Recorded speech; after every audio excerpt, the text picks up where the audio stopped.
A palavra de Deus no livro de Gênesis nos conta algumas histórias, dentre elas a história de José. No devocional de hoje nós vamos falar um pouco sobre a história de José e falar principalmente a respeito de alguns ensinamentos que essa história deixou pra gente. Para amparar a nossa reflexão, nós vamos ler no capítulo 44, o versículo 4 ao 9. Cheguem mais perto, disse José aos seus irmãos. Quando eles se aproximaram, disse-lhes: Eu sou José, seu irmão, aquele que vocês venderam ao Egito. Agora não se aflijam, nem se recriminem por terem me vendido para cá, pois foi para salvar vidas que Deus me enviou adiante de vocês. Já houve 2 anos de fome na terra, e nos próximos 5 anos não haverá cultivo nem colheita. Mas Deus me enviou à frente de vocês para lhes preservar uma remanescente nesta terra e para salvar-lhes a vida com grande livramento. Assim não foram vocês que me mandaram para cá, mas sim o próprio Deus. Ele me tornou ministro do faraó e me fez administrador de todo o palácio e governador de todo o Egito. Voltem depressa a meu pai e digam-lhe: Assim diz o seu filho José: Deus me fez senhor de todo o Egito. Vem para cá, não te demores. Nessa passagem é, na verdade, quase já o final da história de José, que ela finaliza ela começa no capítulo 37 de Gênesis e vai até o capítulo 50. Nesse capítulo, já está quase então finalizando a história de José. Eu vou fazer um breve resumo para vocês. José era o filho caçula de Jacó, e aos 17 anos José já começou a ter sonhos. Ele tinha sonhos e ele também interpretava, Deus dava interpretação desses sonhos a José. Então José, em um desses sonhos, depois de interpretar a simbologia do que ele viu em sonho, ele contou para seus irmãos que ele, seria, um dia ele seria exaltado e que todos se curvariam a ele. Diante disso e já diante de já terem um ciúme pré-estabelecido desse irmão caçula, de José, os irmãos mais velhos de José, eles começaram a ter cada vez mais ódio de José. O seu pai, que era Jacó, ele demonstrava que tinha mais apreço por José, por seu caçula, por ter sido o filho que ele teve na velhice, enfim. Por isso, Jacó até deu uma túnica para José. Quer dizer, deu apenas uma túnica para José, não deu para os outros irmãos também. Então, tudo isso veio acarretando cada vez mais ciúmes e até ódio, dos próprios irmãos em relação a José. Por causa desse ódio que eles criaram desse irmão mais novo, eles, numa oportunidade, jogaram José dentro de um buraco e, em seguida, venderam José como escravo. Claro que Jacó, eles mentiram para o pai, não contaram que venderam, o seu irmão como escravo, e Jacó chorou muito e ficou muito triste porque, perdeu este filho que era tão querido para ele.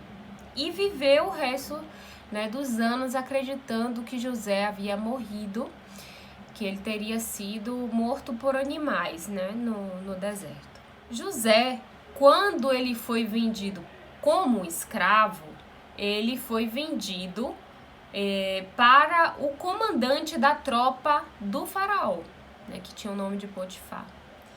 Então aí começa a história de verdade, assim, de José. Começa o início do triunfo de José. Não foi no outro dia que ele virou governador do Egito, não, tá? Foi depois de anos. E José, depois de ter chegado ao Egito como escravo, ele foi vendido, ao chefe da tropa do faraó. Ele começou a trabalhar com Potifar E como Deus estava com José, porque é assim que fala na Bíblia. E como José, em tudo que fazia, ele era primoroso e ele fazia tudo assim com muita qualidade, dando sempre o seu melhor. Ele prosperava, Deus o fazia prosperar. E as pessoas que estavam com José percebiam isso, que José tinha algo diferenciado. E Potifar, que era o seu gestor na época, percebia isso. E por isso deixou toda a sua casa, deixou José tomar conta de tudo. Dentro da sua casa e nos negócios também. Tá? Ele colocou tudo nas mãos de José, porque ele viu que José fazia as coisas prosperarem. Como Potifar deu muita abertura a José, José tinha acesso à casa de Potifar, né? Eles andavam muito próximos. E a mulher de Potifar, por ter visto em José graciosidade, José, assim a Bíblia dizia que era um garoto bem aparentado, a mulher de Potifar começou a desejá-lo e não só desejá-lo, mas provocá-lo também e convidá-lo da seguinte forma. No capítulo 39, verso 7 fala: E depois de certo tempo, a mulher do seu senhor começou a cobiçá-lo e o convidou: Venha, deite-se comigo. Mas ele se recusou e disse-lhe: Meu senhor não se preocupa com coisa alguma de sua casa, e tudo que tem deixou os meus cuidados. Ninguém dessa casa está acima de mim. Ele nada me negou, a não ser a senhora, porque é mulher dele. Como poderia eu, então, cometer algo tão perverso e pecar contra Deus? Assim, embora ela insistisse com José dia após dia, não foi uma vez isolada, ele se recusava a deitar-se com ela e evitava ficar perto dela. Não só negava o mal, como também fugia da aparência do mal, que é das orientações que Deus nos dá também na sua palavra. Feito isso, por ter a negado, logo em seguida fala que ela inventou uma mentira. Um dia, Potifar, ela tentou tirar a roupa de José e Potifar viu e ela, claro, mentiu, né? A mulher de Potifar mentiu e disse que José que estava tentando, né, algo. E por causa disso, muito decepcionado, Potifar colocou José na prisão. E aí vem o que a gente pensa, né? É o fim. É o fim. Se eu estivesse no lugar de José, eu certamente eu pensaria algo assim. Além de ter sido vendida injustamente como escrava por meus próprios irmãos, além de estar aqui numa terra em que eu não conheço ninguém, que eu sou simplesmente escravo, na hora que eu estou começando a retomar um pouco minha vida, a ter, né, um pouco de alegrias, me vem uma situação dessa, mais uma injustiça, né, mais uma incoerência. Deus, o que eu faço? Como assim? Né? José não fez isso não, minha gente. José, ele foi para a prisão, obviamente muito triste, mas na palavra de Deus fala que até na prisão José encontrou graça. E quem encontra graça é porque a busca, né? Assim diz a palavra. E a gente já meditou aqui, né, recentemente a respeito de pedir e dar-se-vos-á, buscais e encontrareis, batei e abri-se-vos-á. José conseguia bom êxito porque ele agia positivamente, porque ele agia com nobreza, ele agia com bom caráter, ele agia de maneira bondosa. Então, nada do que José fez ou nada do que aconteceu com José foi em vão. Mais adiante, José interpreta sonhos de dois carcereiros, de dois prisioneiros que também foram jogados, né, nesse cárcere, e eles trabalhavam também com o faraó. E mais adiante, por causa de um sonho de Faraó que incomodou demais Faraó e ele não encontrou ninguém, ele chamou todos os magos sábios, todos aqueles que disseram que poderiam ajudar Faraó na interpretação daquele sonho, que muito angustiou. Ele não encontrou ninguém que desse a ele uma interpretação correta e nem razoável desse sonho que ele teve. Então, o copeiro, que antes estava na prisão com José e foi libertado, né? E José tinha interpretado o sonho dele corretamente. O faraó, no dia do aniversário, resolveu, né, tirar algumas pessoas da prisão, e ele foi uma dessas pessoas em que o faraó fez essa bondade, vamos dizer assim. Esse copeiro lembrou que José tinha interpretado o sonho dele corretamente, e então falou com o faraó que havia um judeu que estava lá no cárcere, que interpretou corretamente o sonho dele. Brevemente, Faraó mandou chamar José. E José, de bate-pronto, interpretou o sonho perfeitamente do Faraó. O capítulo 41, verso 16 fala: respondeu-lhe José, isso não depende de mim. Isso ele respondeu ao Faraó, sobre a interpretação do sonho. Mas Deus dará ao Faraó uma resposta favorável. E ao invés de reclamar, José busca um caminho coerente para sair dessa situação. Ele saiu do cárcere usando um dom que Deus deu a ele, um dom de interpretação de sonhos. Ele achou uma forma lícita de sair dali. Ele não saiu da prisão reclamando. Ele não saiu da prisão chorando, lamentando-se. Não! Ele buscou uma estratégia através de um dom que Deus deu a ele. Um dom até relativamente simples. Foi através disso que ele saiu.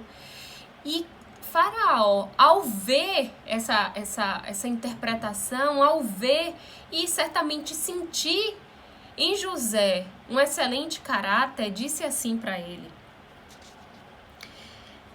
Antes disso, José ainda falou assim para o faraó: procure agora o faraó, né, depois de ter dado a ele toda a interpretação do sonho e que ali viriam anos difíceis para o Egito. José já trouxe também, além da interpretação, já trouxe uma solução, um plano de solução para aquilo ali, para essa dificuldade que estava vindo, né, a respeito de fome e de escassez. Aí depois disso ele ainda fala para o faraó: procure agora o faraó, um homem criterioso e sábio, e ponha-o no comando da terra do Egito. Ele não se colocou, não. Ele não disse: ó, eu tô aqui, né, me coloca.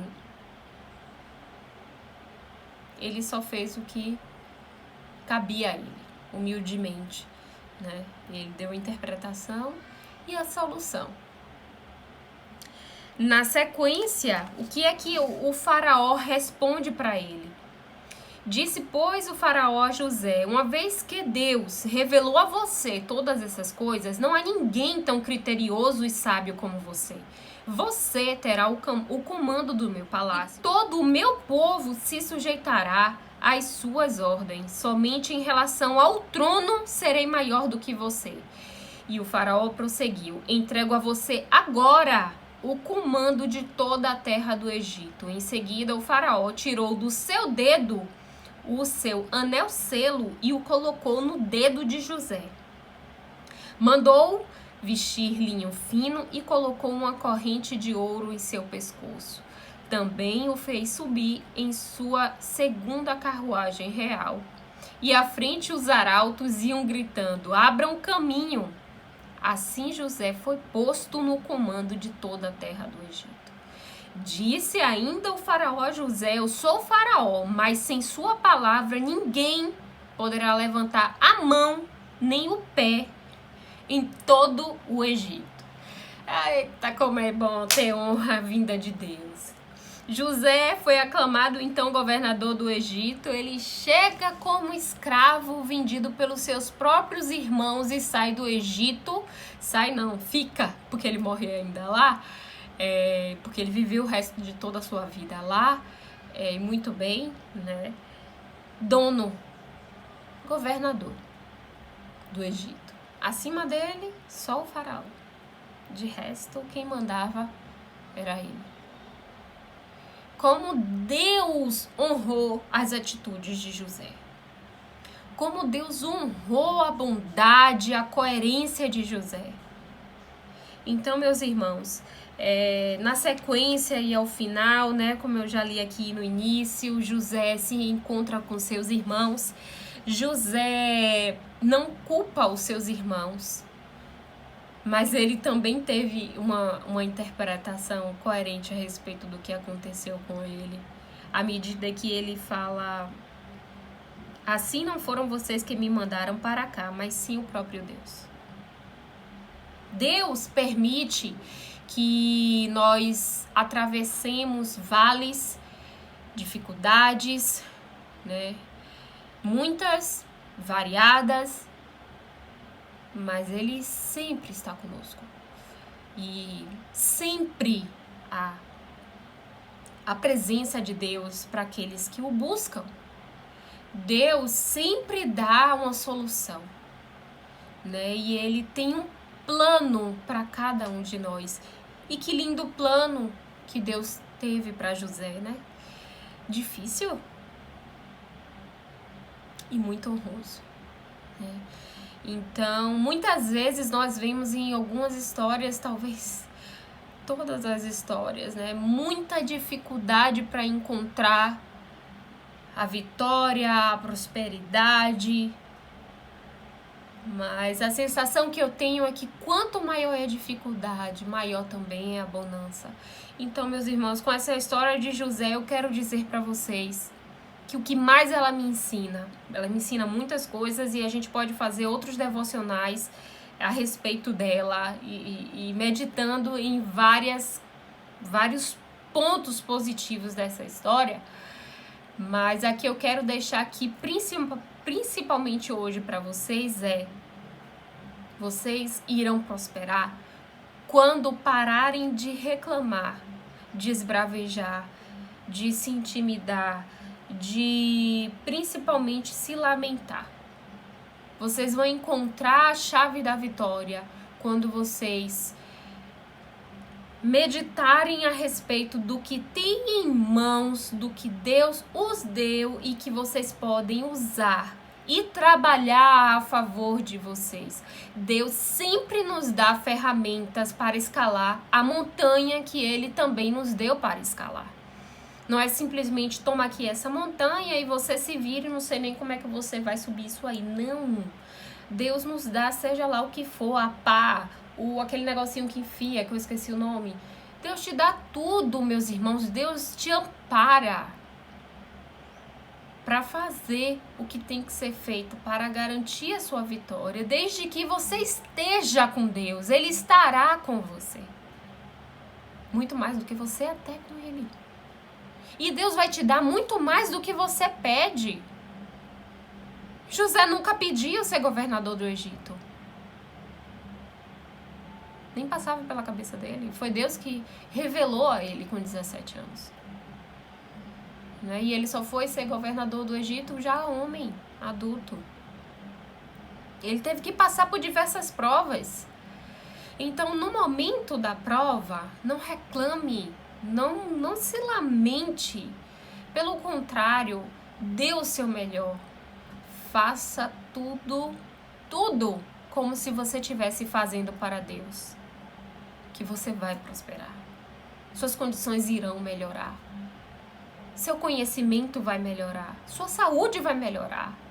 A sua mente vai melhorar, o seu corpo, tudo, suas finanças, tudo vai melhorar. Então, dê um passo após o outro e se substitua as reclamações pela graça, pelo agradecimento, pela gratidão. Continue buscando a Deus. Não desista. Deus é fiel para cumprir tudo aquilo que Ele prometeu, assim como Ele foi fiel com José. Ele é fiel com você e comigo. Ele tem um lindo plano para a minha vida e para a sua. E eu tenho certeza que Ele vai cumprir. Então faça como José, não reclame, mantenha sua fé, use o que você tem ao seu favor. E o resto Deus vai fazer.